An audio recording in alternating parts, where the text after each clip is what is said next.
and a gaggle of children who want to fight too, one day.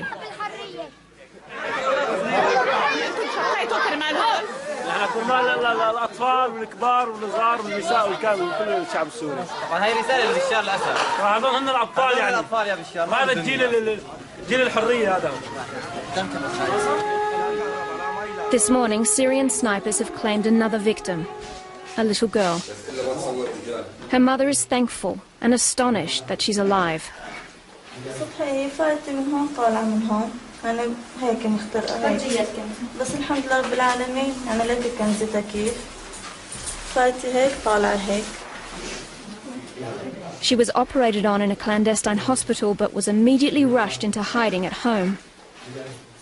Like many of those injured in Homs, she's suffering in secrecy. The regime has been systematically arresting anyone found with bullet wounds.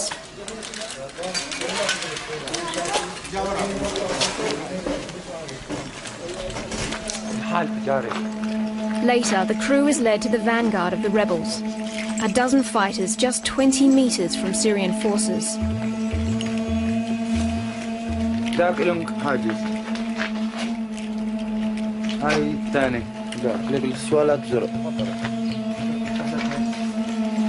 Nearby buildings offer little guarantee of safety.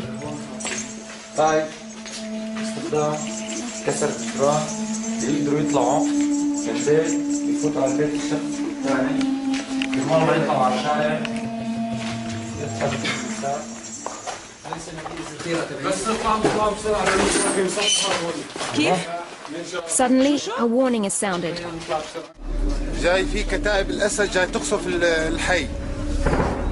A few moments later, the first shots ring out.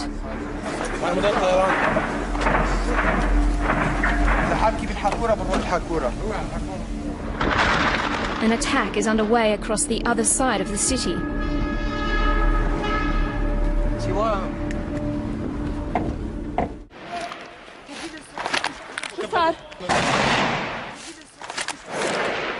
لا خلينا هون امان هون امان المنطقه اللي قدام صارت خطر هاي قذائف للجيش النظامي يقصف على المدنيين العزل. The skirmish lasts an hour, but no losses are reported on the rebel side. An hour before prayer, around 100 fighters regroup. نرد الهجوم؟ رد الهجوم راح ننسحب وراح نضل الحرس هون كل واحد على موقف يلا اخواتي يلا طلعوا السيارات يلا. Mixed in with the rebels are fighters who look more like Muslim extremists than army deserters.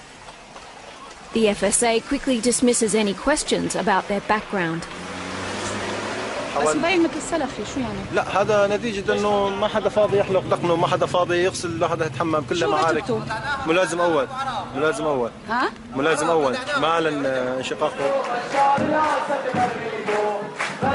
That evening, the people of Baba Amar are in defiant voice.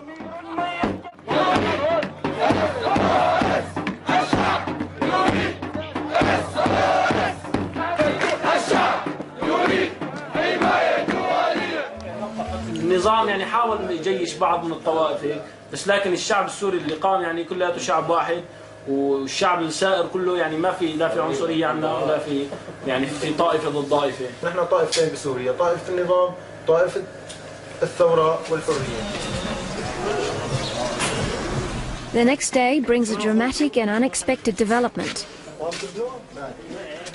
Prisoners have been captured near the front line. They are questioned in front of the cameras. شو اسمه؟ مجيد شو؟ جمهورية إسلامية إيرانية. وهاي صورته مع اسمه مجيد ولي. Since the beginning of the revolt, the Syrian opposition have claimed that Iran is directly supporting the repression. For Talas and his men, this is the evidence they've been looking for. شو كنت عم تساوي بسوريا؟ بشتغل بالجندر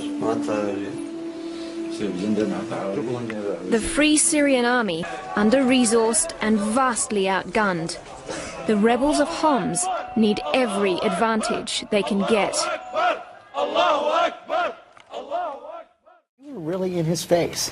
Well, George, there were no restrictions, there were no guidelines. We were free to ask any questions. Bashar al-Assad is a dictator by accident, thrust into the role of being Syria's leader after the deaths of his dictator father and older brother. He insisted to me that he has the support of much of his country, but not many others believe that. And I began by asking him how he ended up in the position he's in. Not long ago, you were widely seen as a fresh, pragmatic leader, a doctor whose life was in healing people. Now, sir, much of the world regards you as a dictator and a tyrant. What do you say to that? Well, it's important how the Syrian people look at you, not how you look at yourself. So I don't have to look at myself. The protest really began after the detention and torture of children who were writing graffiti calling for your downfall.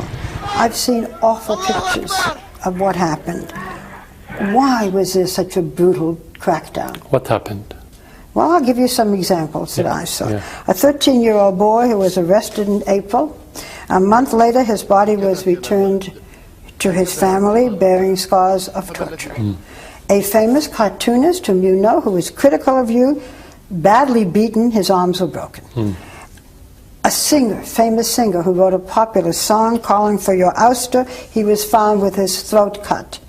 You have seen these pictures, have you not? No, but I Is this news to you? No, it's not news. I met with his father, with the father of that child, and he said that he wasn't tortured. The cartoonist. The cartoonist who was critical of you, I've seen his pictures.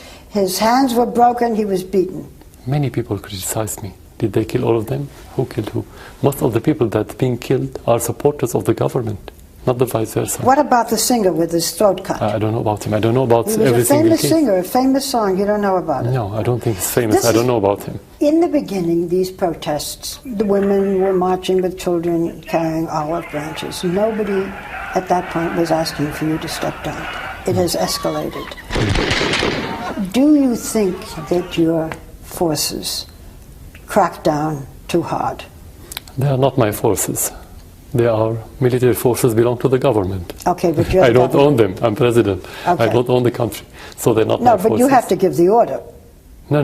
Not by your command? No. We don't have, no one's command. There was no command to kill or to be brutal. People went from houses to houses. Children were arrested. I saw those pictures. To be frank with you, Barbara, I don't live here. How did you know this? We have to be here to see. We don't see this. So it cannot depend on what you hear in the United States. But I saw reporters who brought back pictures. Yeah, but how did you verify those pictures? Yeah, so that's why we are talking about false allegations and distortion of reality. Last week, an independent United Nations Commission issued a report. What it said was that your government committed crimes against humanity. And they went on torture, rape, and other forms of sexual violence against protesters, including against children. What do you say to them? Do you acknowledge that? Do you acknowledge what the UN said? Very simply, I would say send us the documents and the concrete evidences that you have, and we'll see if that's true or not. You have a lot of allegations now. Did the UN not send you these documents? Nothing at all. They should send us the documents. As long as we don't see the documents and the evidences, we cannot say yes. That's normal. We cannot say just because the United Nations. Who said that the United Nations is a credible institution? You do not think the United Nations is credible? No. You have an ambassador to the United Nations? Yeah. It's a game you play, but doesn't mean you believe in it. You have said often that you don't see yourself doing this job for life. You've said you're doing it for your country. With all the turmoil in your country, is it perhaps better for Syria that you no longer remain its leader? I don't have problem. For me, it's about public support. This is the most important thing. So when I feel that the public support declined, I won't be here. Even if they ask or not, I shouldn't be here if there's no public support. Okay. That's conclusive. What do you think is the biggest misconception that my country has of what's happening here, if indeed there is a misconception? We don't kill our people. Nobody no government in the world kill its people unless it's led by crazy person. For me as president, I became president because of the public support. It's impossible for anyone in this state to give order to kill. Do you feel guilty? I did my best to protect the people, so you cannot feel guilty when you do your best. You feel sorry for the life that has been lost, but you don't feel guilty when you don't kill people. Well, first of all, he says that the people who are now, most of the protesters, are being armed by others, that they're not just innocent people. You know, there's such a disconnect. When we asked officials here, when I was going, they said, don't leave your hotel room. Not only could we leave our hotel room, we walked everywhere. Well, these are signs of the protesters, but we walked. We had a young woman who was our minder, but we went anywhere that we wanted to. The markets are filled with food. People are sitting outside having coffee. 1 hour away, people are being killed. Right, this is Damascus, what we're seeing right now. This is Damascus. And in Damascus, it's like business as usual. There you are, you see me in a shop. Business is lousy, but life goes on. An hour away, people are being killed.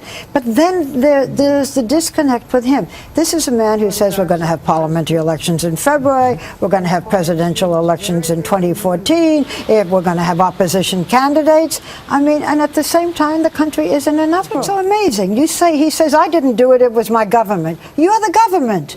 I'm the president. But the government did it. No, I had nothing to do with that.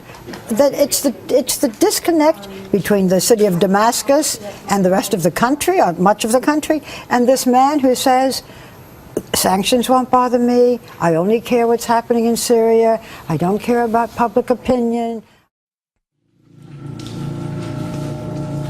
This is our only way into Homs, a city under siege.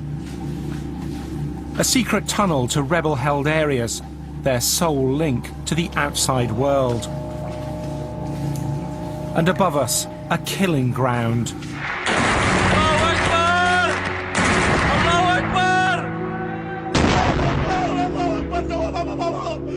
Tonight, over 4 months, we were smuggled in and out to cover a life or death struggle for democracy. I've never seen a ferocity, the sheer bloody mindedness of them to eradicate the place of both buildings and people. Now the uprising in Homs has been crushed, and the regime is facing allegations of war crimes. Still, Western governments agonise.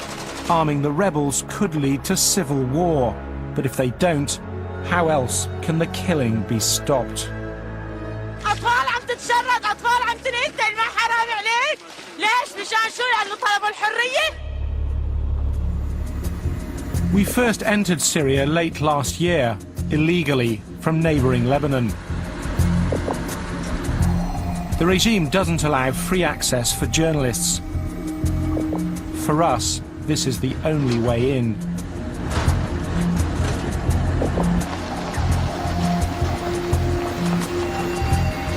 We follow men running guns to the insurgents.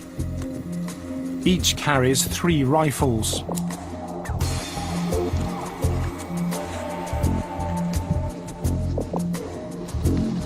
The last smugglers to pass this way, just a few hours earlier, were ambushed by an army patrol. The next day, activists lead us into Homs.